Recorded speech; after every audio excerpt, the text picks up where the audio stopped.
He abused me on a regular basis. You were always wondering what sort of mood he's in. Is he coming into the room? Am I his little girl today? There was no talk about going to the police. This was their way of dealing with it.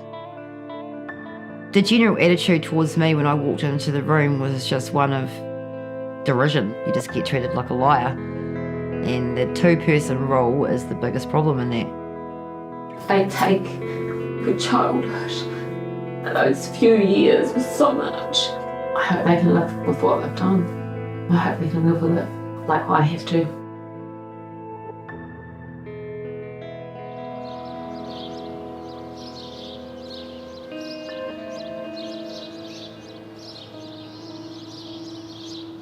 You grow up with a lot of guilt because Jehovah's always watching you. He knows what's in your heart, what's in your mind. We didn't have any worldly friends outside the religion because that's Satan's world, so we only associated with children in the religion. The day that my mother married Owen, that night I started wetting the bed. So I knew what was coming. He abused me on a regular basis. And that would be anywhere on his bed studying the great teacher book, this pink book that I remember very vividly. And he would have that propped up with a pillow, and on one occasion he went to the bathroom and I was just lying there with no pants on, and Mum walked in and said, "What are you doing?" And I said he was doing that, and she just said, "Get your pants on and go to your room." And it was dark when Mum came back into the room. All she said was, "If you can forgive him, so can I." And that's all she said. Never talked on about again. We got up the next day as if nothing happened.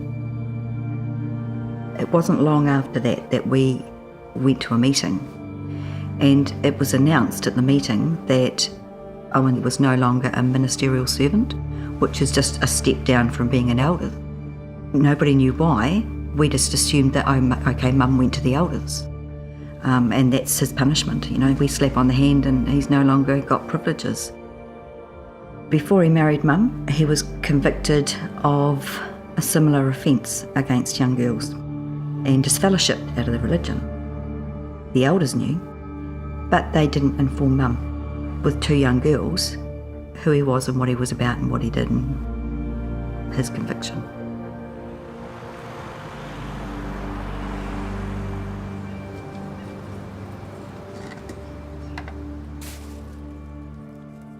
My father was born and raised as a Jehovah's Witness.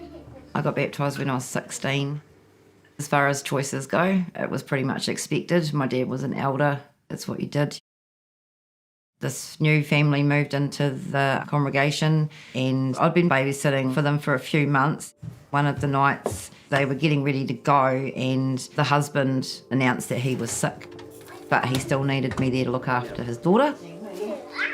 So very reluctantly his wife left and got to about midnight and he came out of his bedroom and he had a stack of porn magazines. He kept talking about how he could show me how to reach orgasm.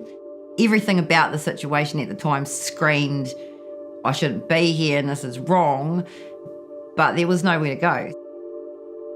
There was a sister in the congregation that I was very close to. We were just chatting in the car and I told her.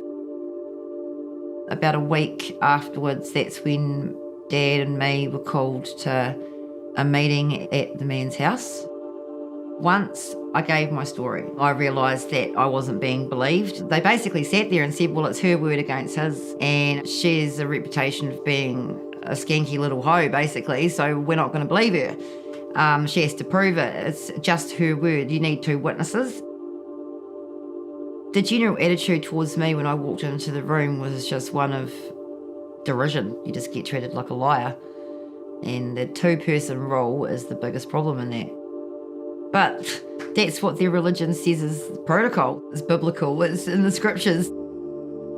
When the elder that was with me and Dad brought up getting the police involved, it was No way they wanted that. They were basically, well, you haven't proven anything. And that was when the elder brought out the other girls' statements.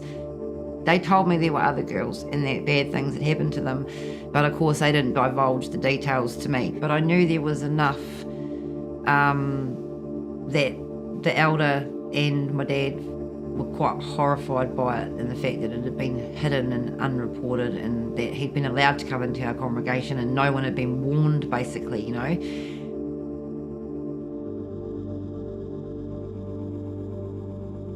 If an allegation of child sexual abuse was made, what would happen is 2 elders would be selected from the body to investigate the matter. There would most likely be in a case of child sexual abuse, and they go to the perpetrator and they ask him, did this happen? And he flatly refuses it and says, no way. Then they don't have 2 witnesses. So they would go back to the victim and they would say, well, did anybody else see this happen? Of course, no. It never happens in public. It's always hidden. And the paedophiles make sure of that. So they would say, well, we don't have our 2 witnesses, so there's nothing we can do. Even if the person is disfellowshipped, because maybe they had a history or a practice of such behaviour, the congregation is only told a simple statement: Joe Bloggs is no longer one of Jehovah's Witnesses. They are not told why. Other elders within the body of elders, apart from those 3 that were in the judicial committee, might not know why. Certainly the vast majority of the congregation will not know why. They will just know that he's either been reproved or he's been disfellowshipped. They have had this policy for a long, long time, and there seems to be a reluctance in the governing body to accept that there is a problem. Leaders did know about some of the men, but apparently never informed authorities. They admitted that there was over 23,000 known pedophiles in the USA. They know that there's 1,006 recorded by their own branch in Australia.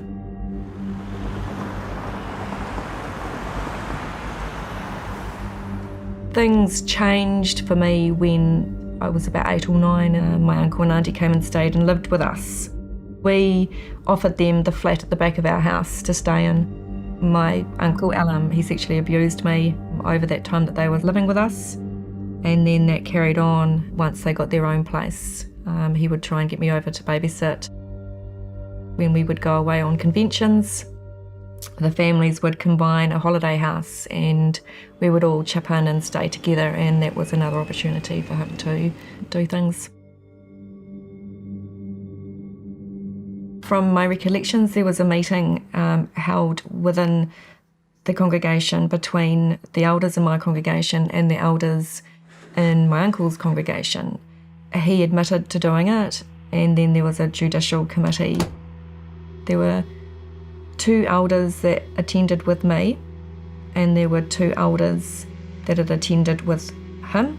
He was in the room at the time, and I basically had to say everything that happened in front of 4 men and my abuser. He had admitted to it, so I knew that I was doing the right thing. But there was the comments made that I was more mature than what I seemed at the age of 9 or 10, and felt like maybe I was drawing attention to myself, and that's why he was persuaded in doing what he was doing. I was offered a type of counselling which consisted of extra Bible studies for me to help me to get through. There was no talk about going to the police. This was their way of dealing with it. He was disfellowshipped, which meant that that was announced, I believe, the following week. There was no public reproof apart from him being disfellowshipped. They don't go into why. So after some time, he was reinstated back into the religion, back as if nothing had happened.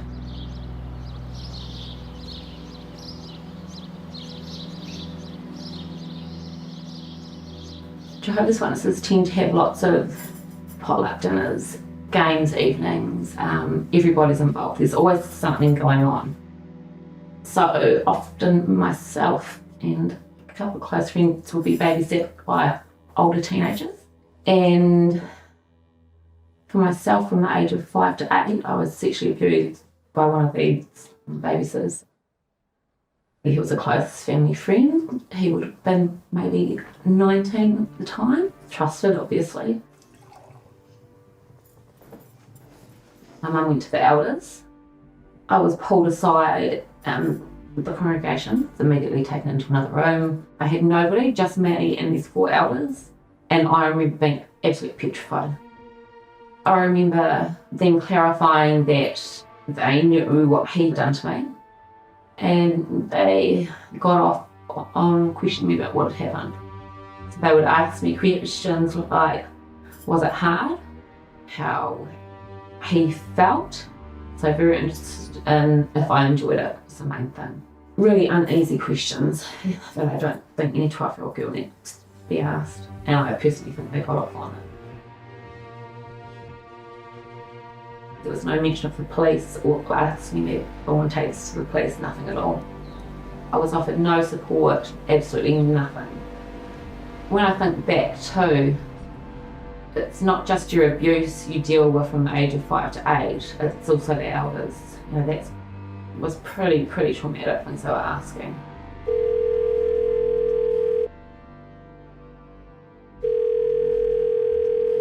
Good morning, Watchtower. Can I help you?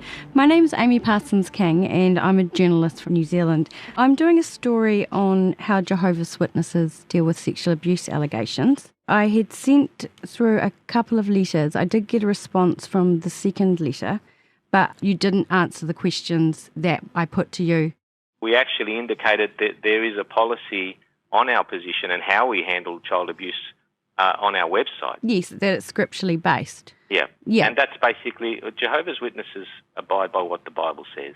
But do you think in the case of sexual abuse of children, it could be changed because there's not witnesses to abuse? You have to understand two different... I'll just make one comment to you, Amy. Any victim of abuse or their family are perfectly entitled to go to the authorities to report any matter. Jehovah's Witnesses will report the matter to the police where that is mandated. That's to handle the crime. The crime of child abuse is handled by the authorities, not Jehovah's Witnesses. Jehovah's Witnesses don't handle crime, they handle sin. Their guidelines for handling sin is scriptural. It's a Christian concept, it's not a legal concept. Anyway, I'll leave it at that, and I hope that at least to put things in perspective, some of those responses may be of assistance. Thank you very much for your time. Thank you. Bye-bye, Bye Amy. now.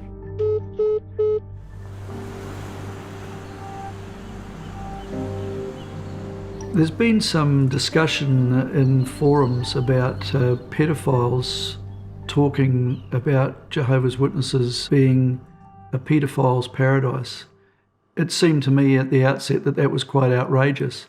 But then when you actually read the reports of victims and you see how they were told to only trust fellow witnesses, when you are told your whole life that it's God's clean organisation and something terrible happens in it, there's no way you're going to go and report that to the police because they are outside the circle of the clean organisation. They really need to sort their act out, but for some reason they are resistant to change, and I don't really know why, because it's so obvious that there are problems that are costing them millions and millions of dollars in lawsuits. I can't imagine why they wouldn't want to fix that. Let the congregation be about spiritual things, not handling legal matters and criminal matters, because it's not a sin, it's a crime. I feel like my family have let me down. This abuser is allowed back into the religion, but because I've chosen not to be a part of the religion, I am now being shunned. So there's a victim being shunned, the abuser is being welcomed. He has access to children. There are plenty of children in the congregations. There always are. So, yeah, he could be sitting next to one right now in one of the meetings. I look back, I think, how do I deal with that? You know, that's such a young age and you've lost everything, all your friends and your religion, everything's gone, and it lives with you forever. It doesn't go away. I think it was the first time as a young Jehovah's Witness that I realised that the organisation is not geared to protect you. The attitude of the elders at the time was quite frankly disgusting. And I was a teenage girl who was, as we said, there were so many things in our lives that restricted us. Jehovah's Witnesses have enabled Owen, and I would suggest a lot of other men, to continue doing what they're doing. Because there's no consequences. You get a slap on the hand, you just have to sit at the back of the hall for a year, but you're back in, and no one else knows. Owen is still a Jehovah's Witness. He got out of prison, went back to meetings, and he is a practicing Jehovah's Witness, which means he's attending meetings, he's out witnessing, knocking on people's doors, people with young kiddies. He's actively a witness. Again.